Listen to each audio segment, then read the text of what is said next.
But if you understand a bit about what it is, you'll be better able to deal with it. First though, take a few deep breaths. In fact, do that anytime you feel stressed. It helps. Stress is a survival mechanism. When danger appears, it can get you out of trouble quickly. Your body crashes up the gears and throws all its resources into getting you moving.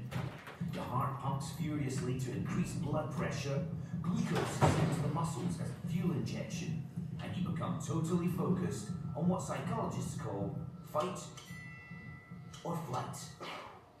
Thing is, this emergency state is only meant to last just long enough to get you out of danger.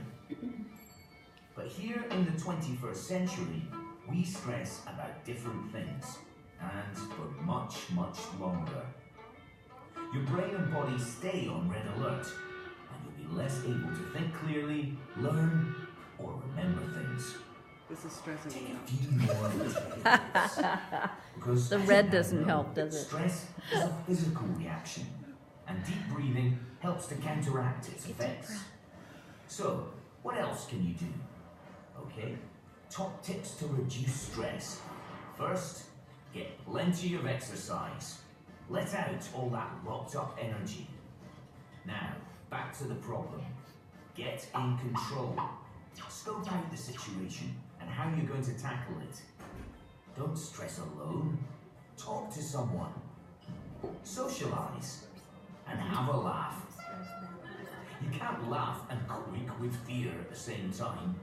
Get down with nature on a big or small scale. And if your mind won't stop worrying, there's something else to do instead. I'm saving the bubble wrap in my garage for bubble wrap day. That was hilarious.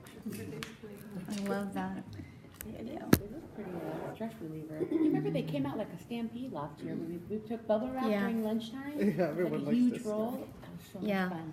So And the save kids your went bubble wrap crazy. because Yeah, we should do it again.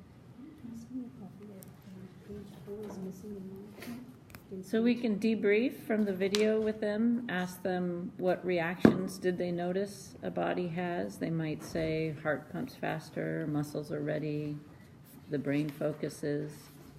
You can ask them what stress relief techniques did you hear, and they might say deep breathing, exercise, talking to someone. We're going to go into a little bit more detail on the next slide on the stress response.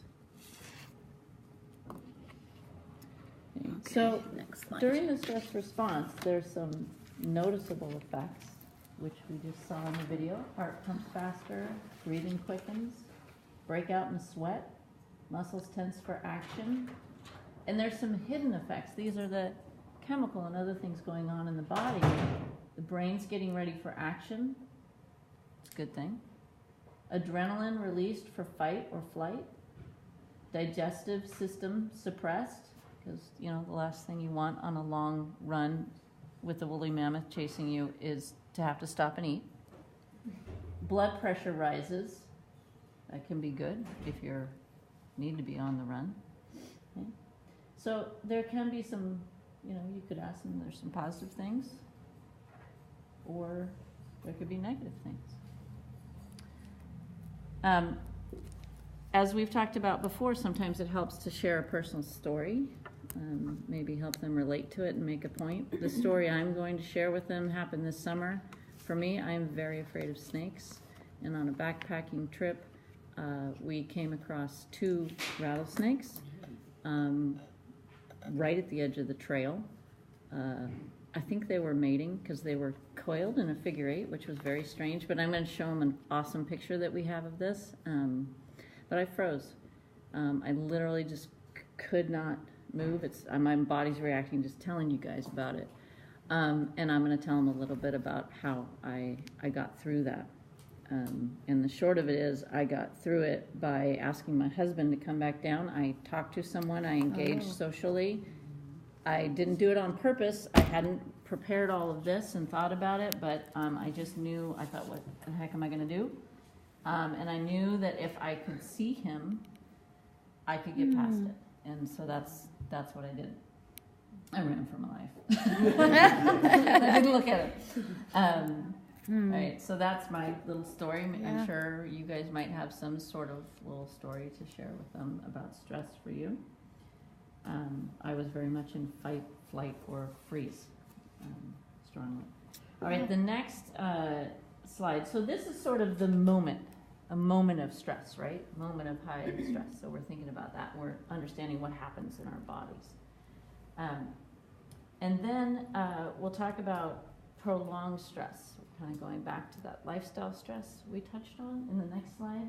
And there are physical symptoms of prolonged stress. As we looked into it, this is a really big area, and this is very individual. So we really hesitated to say this is the be-all, end-all. As I looked at it, there's well over 50 symptoms of prolonged stress, and it can depend on individuals. So, yeah. Should we be going that deep in this age? Like, I know everybody has the stress in some scale, but they are young. They are not supposed to have that. Yeah. I mean, should we be telling them that's like about the things that they might not even have? Now we are giving them like, oh, think about it. Maybe your stomach is you have problem and you don't know. Yeah. You know. Yeah. Are we going the too same much? thing, actually? Well, I think you have to couch it as these things can happen, because like I'm a teeth grinder is one of my things, and that started when I was in junior high.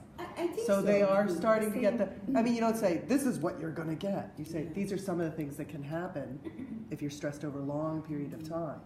Like, or you say, you might know friends who would get stomachache before a test, or from good stress too. Like, you know, how you feel kind of, I mean, I get a stomachache before I get on a roller coaster, but it's not necessarily negative. It's just, this is how some bodies react to that. You know, you don't have to make it like, this is going to happen to you. Right. Because More from like my this can. personal experience, if somebody mentions it, I know, then if I they immediately say, start "Oh, looking forward to have it. you had a stomachache before a test? Next time I'm going to have a test, Yeah. I'm going to get a stomachache. Yeah, I didn't have it before. yeah, me too. But you know I'm what? It's good to have suggestible. them understand their bodies. Like it all depends how you present it. If you go, oh my God, be careful! This is what's going to happen to you. I mean, they're all going to get out, right? But they all go through it, right? All the surveys they've done here, they actually all go through it. Like my son gets headaches and stomach aches. So they all are going through it. So if you make them aware, hey, if you're stressing about needles, things, this is the kind of stuff that can happen. So why worry? Why worry about everything? You want to really have them understand. They have so much stress in their life in junior high. It's unbelievable. So you want them, right? You want them to understand. Even, I think even in 8th grade, even my daughter is going through some anxiety and stress. So you could tell them that when if they feel something, they should discuss it. At least. Yeah, we should give them like some. If you feel something, this could be the prolonged stress effects, and if you're feeling, you should discuss it with your caring adults. Yes, So that, exactly. so that way, at least, because it could be because of stress, or it could be because of something else. It could be a health problem issue or anything else, right? It need not be stress that causes these symptoms. But if they talk, then I guess it makes it easier for as a caring adult, as a parent, to work it out. What is it? So I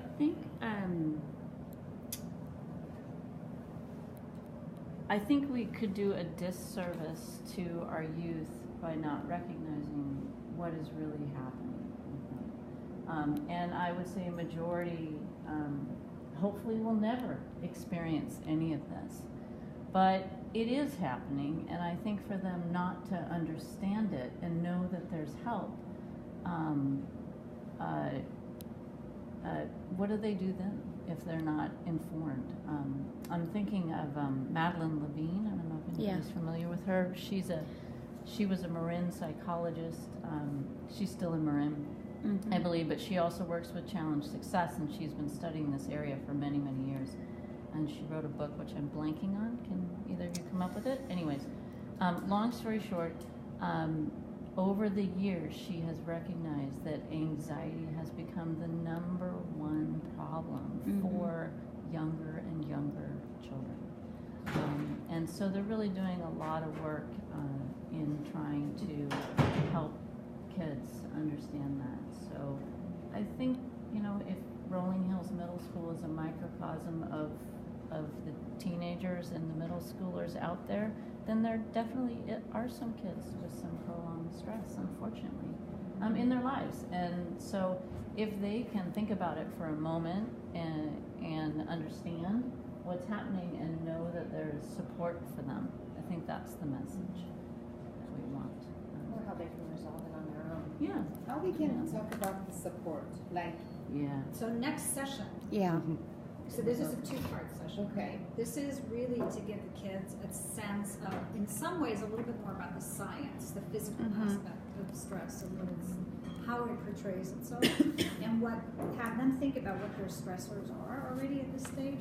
And then the whole next session is all about giving them tools to address, to ways Yes. to look at stress.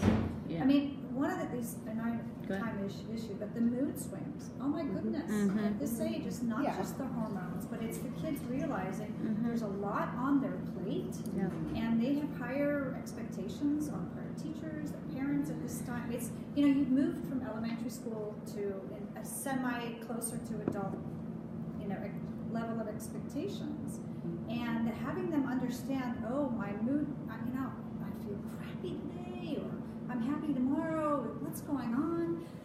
Okay, maybe it's my body's changing, but also maybe there's something's bothering me because I've got this big, test or project that I do in 2 weeks, and I'm yelling at my little sister, but it gives a bigger perspective, I think, for them to understand.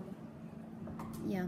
And from understanding comes the ability to manage. If you don't understand where your baseline is, it's That's harder to stressful. know why you're managing, right? Or what Yeah. it is you have to manage. So. And if we ignore it, and I know the Persian culture tends to ignore, right? Don't tell kids, don't tell kids, don't talk to them. Now they're getting better, but if you ignore and they become an adult, it's almost too late. You need to learn how to deal with life like in elementary school. Not to say stress them out, but you have to learn to deal with it. If you let it go and become an adult, it's too late. You guys know as an adult, it's hard to change, right? So Yeah, the earlier you can start practicing Yeah. practicing techniques that'll help you manage your stress, right? So it's always first awareness and then manage. Aware and manage.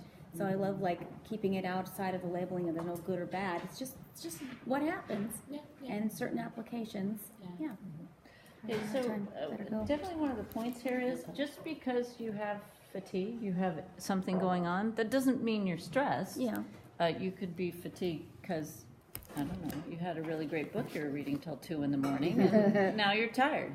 But these are just things to be aware of if there's symptoms over time and there's other things going on in your life that maybe there's something to pay attention to here. And one last thing, even if you live in a vacuum, just the puberty is stressful. So if nothing's wrong with you, nothing's going on in your life, just puberty alone and the hormone levels, they're stressful. So if you think your kid's not going through anything, it's not right? They're going through stuff. So this is just all science. Put it in a scientific manner. That's what I do with my kids. Not to stress them, to come out. All right. All right, the next section is the stress performance connection. And this is really where we're getting into the good, bad, what can it do? So if you could go to the next slide. So this is where you can ask them, all right, do you think stress can be good? And hopefully there's some comments and maybe some discussion, I don't know, maybe a athletic performance, and I was really nervous, but when I got on the field, I found that I'm really ready to go, and I was focused on my teammates and what they were saying to me, and maybe stress helped me in that moment. And so you can talk about what are some ways that stress can help, and you can show them this slide here, and this is the stress performance